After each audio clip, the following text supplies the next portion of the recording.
বিসমিল্লাহির রহমানির রহিম। আসসালামু আলাইকুম। আশা করি আপনারা সবাই ভালো আছেন। ভাতার টাকা দিবে কি দিবে না ২০২৫ সালে এসে এটা নিয়ে আপনারা অনেকেই বিভ্রান্তিতে রয়েছেন এবং আপনারা অনেকেই জানেন যে ইতিমধ্যে হয়তোবা কিছু বয়স্ক এবং বিধবা ভাতা, প্রতিবন্ধী ভাতা নয়, বিধবা ভাতা, এগুলো হয়তো কিছু কিছু দেওয়া হয়েছে। তো কিছু কিছু বলতে অনেকজনই বলতেছে কিছু কিছু একজেক্ট যেই মনে করেন যে আপনাদের সংখ্যাটা তা হচ্ছে যে প্রায় ৮ লক্ষের কাছাকাছি ভাতা দেওয়ার পরে কিন্তু মোটামুটি হারে ভাতার টাকা দেওয়া সম্পূর্ণ বন্ধ। তো আমি আপনাদেরকে বলি যে এর আগেও আমি যেটা বলেছি এখনও সেটাই বলবো এবং সেটাই হচ্ছে যে একটি সঠিক তথ্য। তা হচ্ছে যে বয়স্ক ভাতা এবং হচ্ছে বিধবা ভাতা মিলে মোটামুটি প্রায় ৫০ লক্ষ ইএফটি হচ্ছে বাংলাদেশ ব্যাংকের কাছে পাঠানো হয়েছিল। তো এই ইএফটিটা পাঠানোর পরে তারা কিন্তু তাদের যেই মনে করেন যে কার্যক্রমটা, তারা মনে করেন যে ৮ লক্ষ ইএফটি অর্থাৎ বাংলাদেশ ব্যাংক ৮ লক্ষ ইএফটি দেওয়ার পরে সমাজ কল্যাণ মন্ত্রণালয়ের অন্যান্য যে ইএফটিগুলো ছিল অর্থাৎ বেতন ভাতা, এগুলোর কিন্তু তারা হচ্ছে যে তাদের অর্থাৎ যারা কর্মকর্তা,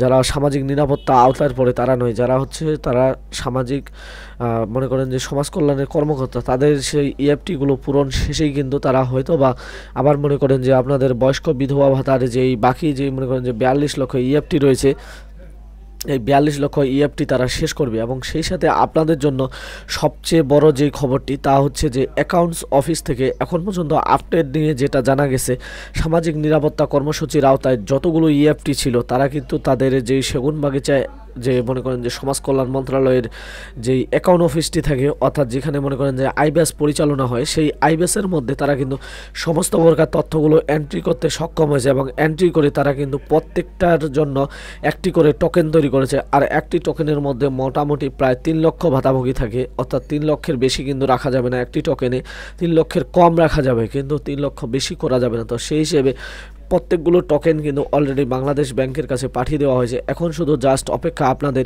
ইএফটির জন্য, কারণ আপনারা যেটা দ্বিধায় থাকেন তা হচ্ছে যে আপনাদের ভাতার টাকা বোধহয় আর দিবে না। যারা এরকম কথা বলেন যে ভাতার টাকা আর দিবে না, কিন্তু আমি বলতেছি দিবে। যাদের এক কথায় শেষ আমার ভিডিওর প্রতি বিশ্বাস নেই তারা আমার ভিডিওগুলো দেখতেও পারেন, না দেখতেও পারেন। যাদের ভিডিও দেখলে আপনাদের বিশ্বাস হবে বা যার ভিডিও দেখলে আপনারা টাকা পান তার ভিডিও আপনারা দেখবেন। কিন্তু আমি যতটুকু জানি এবং যতটুকু খবর নিয়েছি অ্যাকাউন্ট অফিস থেকে, শুধু আপনাদেরকে আমি ততটুকুই বলতে পারি, এর বাইরে কোনো রূপকথার গল্প বলতে পারি না। তো অ্যাকাউন্ট অফিস থেকে যেহেতু ইএফটি পাঠানোর কমপ্লিট হয়ে গেছে, এখন বাংলাদেশ ব্যাংক চাইলে আজকে রাতের মধ্যে বা কালকের মধ্যে আপনাদের সমস্ত ভাতার টাকাগুলো দিয়ে শেষ করে দিতে পারে। তো ভিউয়ার্স, এ পর্যন্তই ছিল। ধন্যবাদ।